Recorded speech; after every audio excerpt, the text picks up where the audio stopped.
The massive warship floated like a broken toy in the darkness of space. Its hull was torn open in dozens of places, leaking atmosphere and debris into the void. Inside the command center, Captain Marcus tried to keep his crew calm as another explosion shook the ship. "Shield strength at 3%, reported Lieutenant Anna, her voice steady despite the fear in her eyes. The Cridden Empire had found them again. For 6 months, the Alliance of Free Worlds had been losing this war. Planet after planet had fallen to the Cridden's superior technology and ruthless tactics. Marcus looked at the tactical display. 20 Cridden destroyers surrounded their damaged ship. The rest of the Alliance fleet was scattered across the galaxy, either destroyed or hiding. They were the last major warships still fighting. When they fell, the Alliance would fall with them. "Sir, we're receiving a transmission from the Cridden commander," said Communications Officer David. The screen flickered to life, showing the insect-like face of Commander Vex. His multiple eyes gleamed with satisfaction. "Alliance ship, you have fought bravely but foolishly. Surrender now, and we will grant you quick deaths. Continue to resist, and we will make your end slow and painful."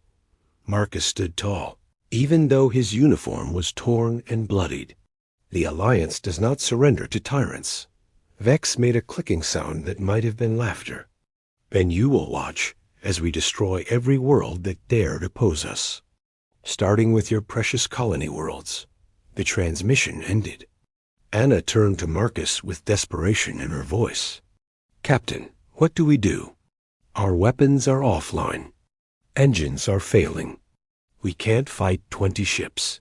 Marcus walked to the old communications console, one that hadn't been used in decades. It was designed for ultra-long-range transmissions, the kind that could reach across the entire galaxy. "There's one option we haven't tried, sir." David looked confused. "Earth," Marcus said simply. "We send a message to Earth." The bridge fell silent. Earth was a legend among the Alliance worlds. The birthplace of humanity had isolated itself 200 years ago, after something called the Great Awakening. No ship had gone there. No message had been answered. Most believed Earth had destroyed itself, or simply didn't care about the rest of the galaxy anymore. "Captain, Earth hasn't responded to any communication in 2 centuries, Anna said softly. "Why would they answer now?" Marcus activated the console with shaking hands. "Because this time, we're not asking for trade agreements or diplomatic relations. We're asking for help. And if the legends are true, if even half the stories about old Earth are real, then they might be our only hope." He began recording the message. "This is Captain Marcus of the Alliance warship Freedom's Light. We are transmitting to Earth, to any human who can hear this. We are your distant children, colonies you sent to the stars long ago. We have built civilizations, created art, raised families. We have tried to live in peace." His voice grew stronger. "But now we face extinction. The Cridden Empire seeks to enslave or destroy every free world.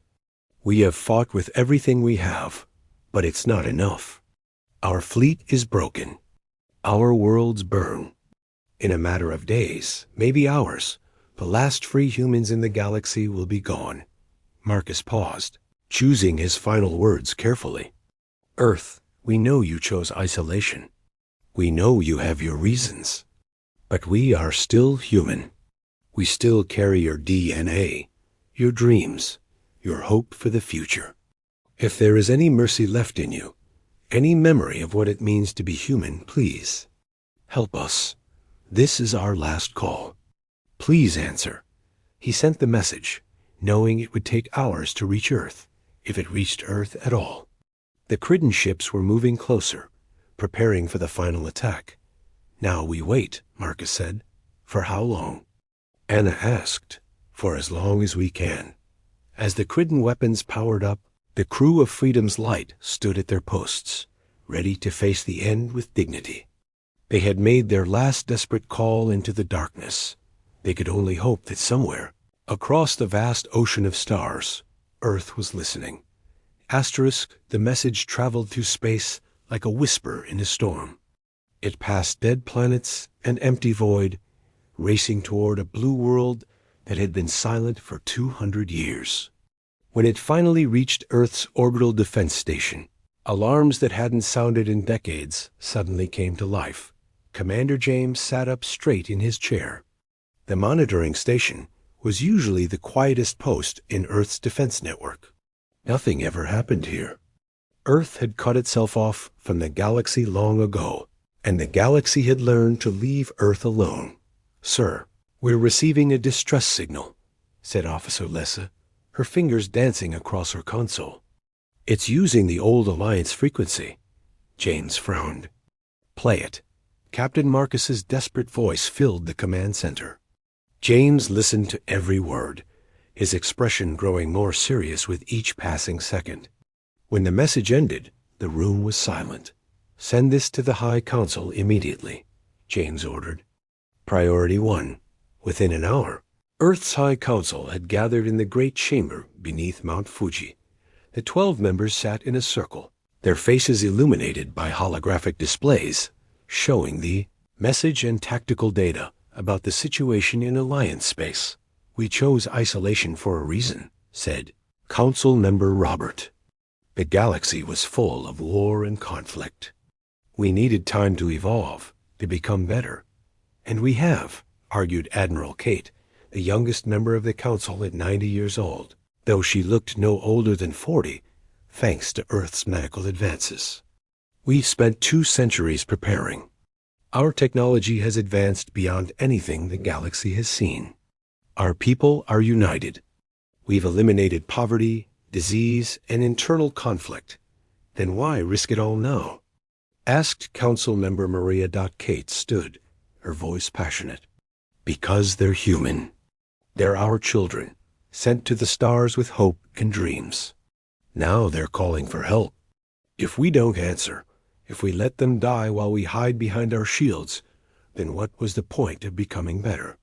Council Leader Thomas raised his hand for silence. "Show us the tactical assessment."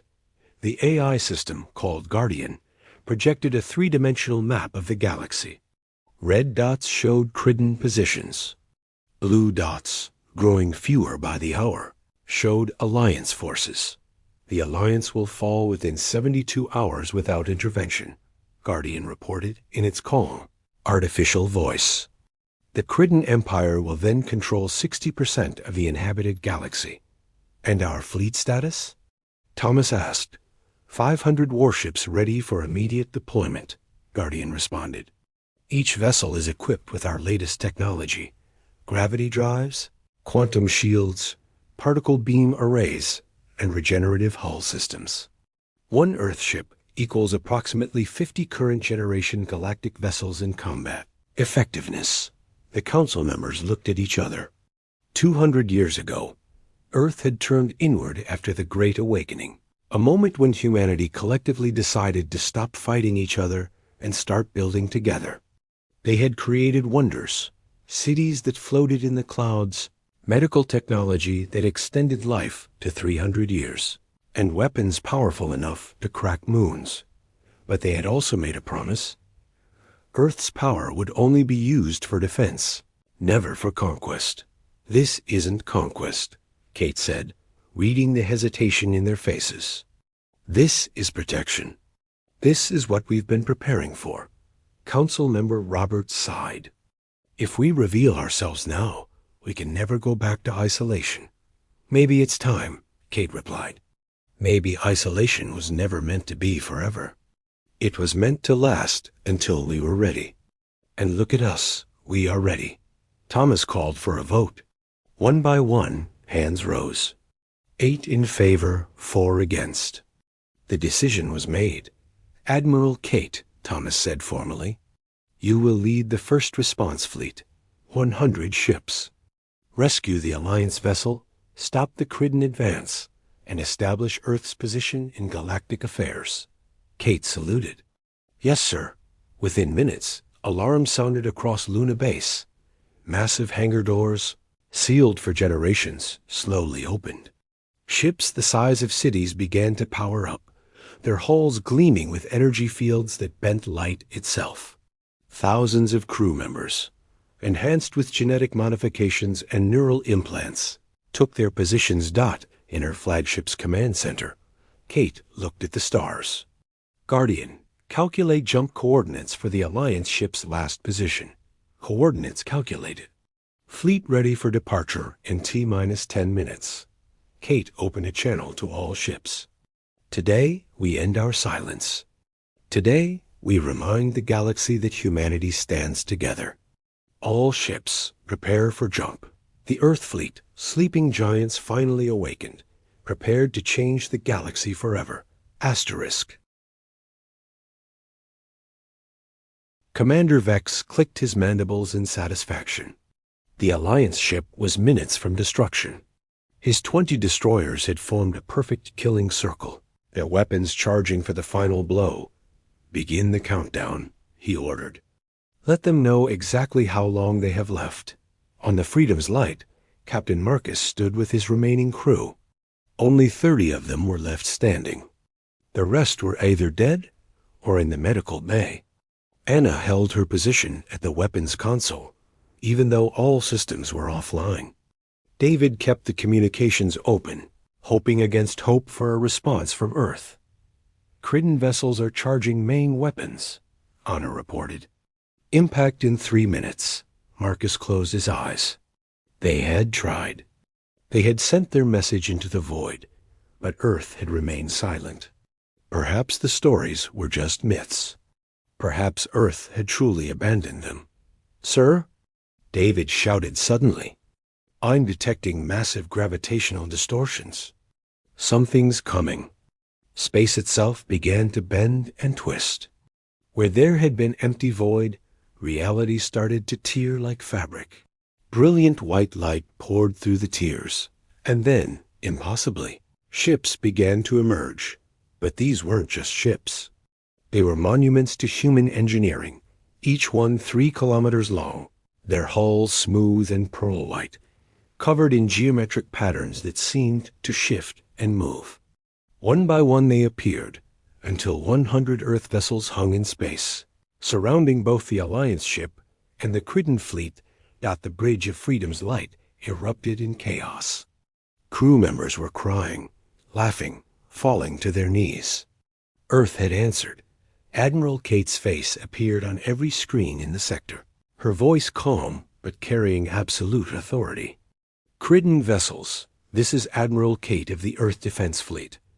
You are engaged in hostile action against humans. You have 10 seconds to power down your weapons. This is your only warning. Commander Vex stared at his displays in disbelief. His sensors couldn't even properly read the Earth ships. They were generating energy levels that should have been impossible. This is a trick, he shouted. Earth is a myth. Fire all weapons. 20 Cridden destroyers opened fire simultaneously. Hundreds of plasma beams and missiles streaked toward the Earth ships. Kate didn't even blink. The weapons hit the Earth vessels. Shields and simply disappeared. The energy was absorbed like rain hitting an ocean. The Earth ships didn't even shift position. I said that was your only warning. Kate said. The Earth fleet responded with a single coordinated action. Beams of pure gravitational force shot out from each vessel, not destroying the Cridden ships, but gripping them like giant invisible hands. In seconds, every Cridden weapon system was crushed, their engines were disabled, and their shields collapsed. The destroyers hung helpless in space, completely intact but utterly powerless. On Freedom's Light, Marcus watched in awe. The most feared fleet in the galaxy had been neutralized in seconds, without a single death. Captain Marcus, Kate's voice came through their communications. This is Admiral Kate. Permission to come aboard? Permission granted, Marcus managed to say. A blue light enveloped the bridge, and suddenly 3 figures materialized. Admiral Kate and 2 of her officers. They wore form-fitting suits that seemed to be made of liquid metal, constantly adjusting and shifting. Kate was tall and strong, her eyes kind but holding a power that Marcus had never seen before. "Medical teams are already transporting.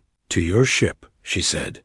"Your wounded will be treated with our regenerative technology. They'll make full recoveries." "How?" Anna asked, her voice barely a whisper. "The weapons, the shields, the teleportation?" Kate smiled. 200 years is a long time when humanity works together instead of fighting itself. We discovered that the universe operates on frequencies we never imagined. Gravity, time, consciousness itself, all connected, all controllable with the right understanding. She turned to the main screen, where Commander Vex's shocked face was visible. "Commander Vex, you and your fleet are disabled but unharmed. We're giving you one chance. Leave this sector. Tell your empire that humanity protects humanity. If you continue this war, you won't face 20 ships or 200. You'll face the full might of Earth, and we have 5,000 vessels like these." "This is impossible," Vex said. "You were isolated, weak, afraid." "We were preparing," Kate corrected. "We were becoming what humanity was always meant to be. Protectors, not conquerors. Now choose. Peace or continuation of a war you cannot win." The bridge waited in tense silence for Vex's response. Commander Vex's compound eyes blazed with fury. "The Khridden Empire does not surrender to anyone. All ships activate emergency protocols. Call for reinforcements." But even as he gave the order, his crew was reporting system failures across the board. The Earth ships' gravitational grip hadn't just disabled their weapons. It had locked down everything except life support and communications. "Your reinforcements are already being intercepted," Admiral Kate said calmly. "We've deployed fleets to every major Khridden battle group in the galaxy. This war ends today." Across the galaxy, the same scene was playing out. Earth ships appeared from nowhere, disabling Khridden vessels without killing anyone. On occupied Alliance worlds, people looked up to see pearl-white ships descending from the sky, their presence alone causing Khridden occupation forces to surrender. On the Bridge of Freedom's Light, Captain Marcus watched the tactical display update in real time. Blue dots were appearing everywhere, Earth fleets liberating planet after planet. "How many ships does Earth have?" he asked Kate. "Enough," she replied. "But it's not about the numbers. Watch this." She gestured to her officer, Lieutenant Tom, who activated a holographic display. It showed a Khridden-occupied world called Haven, where millions of humans lived under brutal occupation. A single Earthship descended through the atmosphere. The ship didn't fire a single weapon. Instead, it projected an energy field that spread across the entire planet like a golden web. Every Khridden weapon on the surface simply stopped working. Their combat suits powered down. Their ships couldn't start. Meanwhile, every human on the planet found their injuries healing, their illnesses fading. "We call it the Guardian Protocol," Kate explained. "It identifies human DNA and protects it while neutralizing any technology being used against humans. We can deploy it on a planetary scale." "That's impossible," Anna breathed. "The power requirements alone not... ... We learned to tap into zero-point energy," Tom said with a slight smile. "Infinite power from the quantum vacuum itself. Every Earth ship is essentially carrying the energy of a small star." Commander Vex's image flickered back on screen. His pride was crumbling. Reports were flooding in from across the Empire. Every fleet engaged. Every world liberated. Not a single Khridden killed, but all completely helpless. "What do you want?" he asked, his voice defeated. "Peace," Kate said simply. "Your empire expanded through conquest because you believed it made you strong. We're showing you a different way.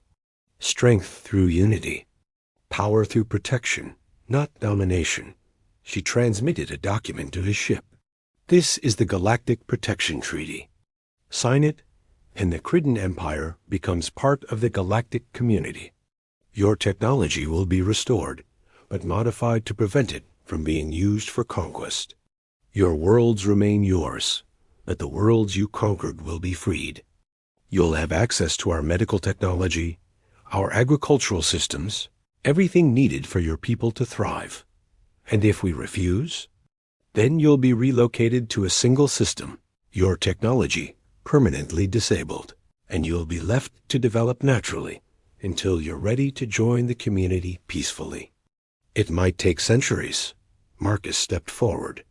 Admiral, with respect, they destroyed entire worlds. Billions died.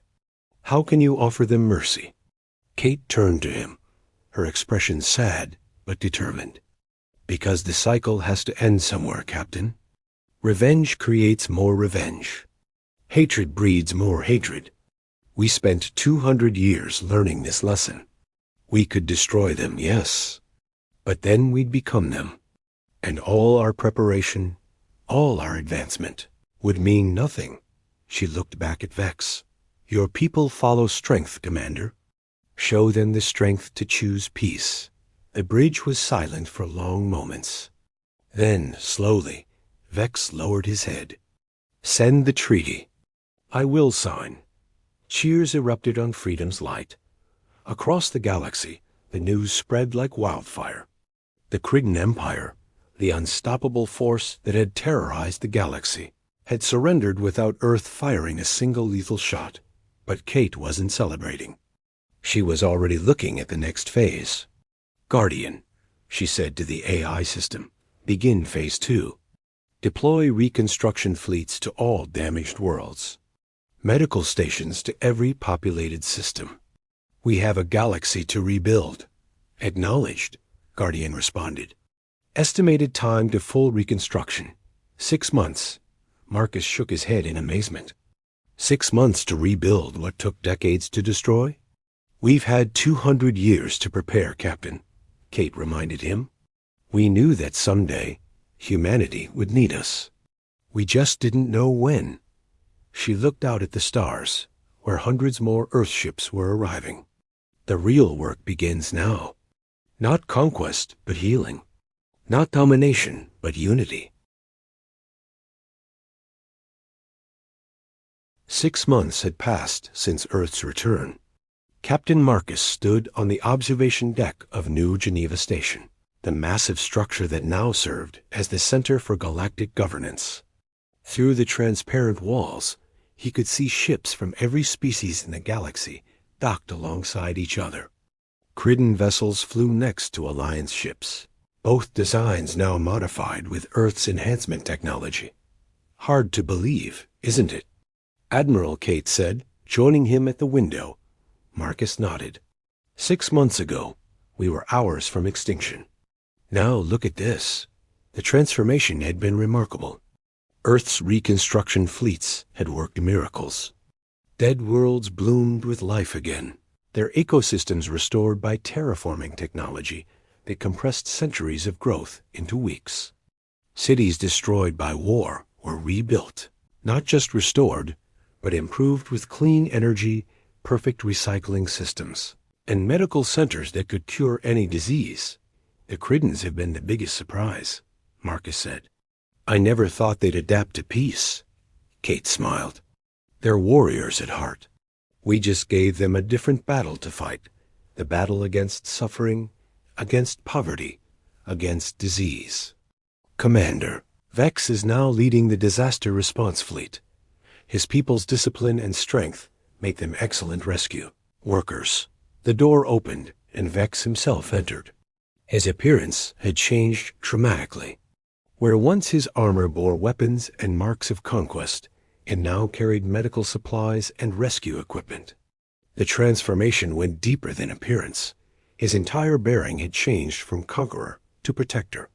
Admiral, Captain, he greeted them. I wanted to thank you before the ceremony. Thank me? Marcus asked. For showing us mercy when we deserve none, Vex said. My people have found more honor in saving lives than we ever found in taking them. Yesterday, My crew rescued 3,000 colonists from a solar storm. The joy in their eyes. It was worth more than any conquest. A soft chime indicated it was time. They walked together to the Grand Assembly Hall, where representatives from every world had gathered. Today was special. Earth would finally reveal the full truth about the Great Awakening. Admiral Kate took the podium, and the hall fell silent. 200 years ago, she began, Earth was dying. Not from external threats, but from internal division. Wars, environmental collapse, inequality. We were destroying ourselves. Then something remarkable happened. We're not sure who started it, but someone, somewhere, put down their weapon and said, enough. She paused, letting her words sink in. That single act of courage spread like wildfire. Within days, wars ended. Within weeks, governments united.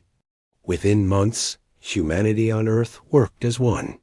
We called it the Great Awakening, the moment humanity woke up to its true potential. The holographic displays showed images of Earth's transformation, floating cities, orbital farms, research stations on every moon, fleets of ships hidden in pocket dimensions. We knew the galaxy was still violent, Kate continued. We wanted to help, but we weren't ready. We needed time to ensure we wouldn't bring our old conflicts with us. So we isolated ourselves, developed our technology, transformed our society. We became what humanity could be at its best. But we never stopped watching. We saw every colony ship that left Earth centuries ago. We tracked your progress, celebrated your successes, mourned your losses. When Captain Marcus sent his message, we knew it was time. She looked directly at the camera broadcasting to billions across the galaxy. Earth makes this promise. We will protect any who seek peace. We will defend those who cannot defend themselves. But we will not rule. Each world governs itself. Each species walks its own path. We are not your masters. We are your guardians, here only when needed. A young girl from one of the rebuilt colonies raised her hand. Will Earth stay this time? Kate smiled warmly. We'll stay as long as we're needed. And when the galaxy no longer needs guardians, when every species has learned what we learned, we'll celebrate together as equals. The assembly erupted in applause. Marcus felt tears in his eyes. The galaxy had been saved, but more than that, it had been transformed. The age of conquest was ending. The age of protection had begun. Later, standing on Earth itself for the first time, Marcus looked up at the night sky. Ships from 100 different species flew overhead in formation, their lights painting patterns of unity across the darkness. Anna stood beside him. What do you think happens next? Marcus smiled. We grow, we explore, we protect each other, and maybe someday we'll find others out there who need our help, and we'll answer their call. Anna said, Yes, Marcus agreed, watching Earth's guardian fleet patrol the stars. We'll always answer.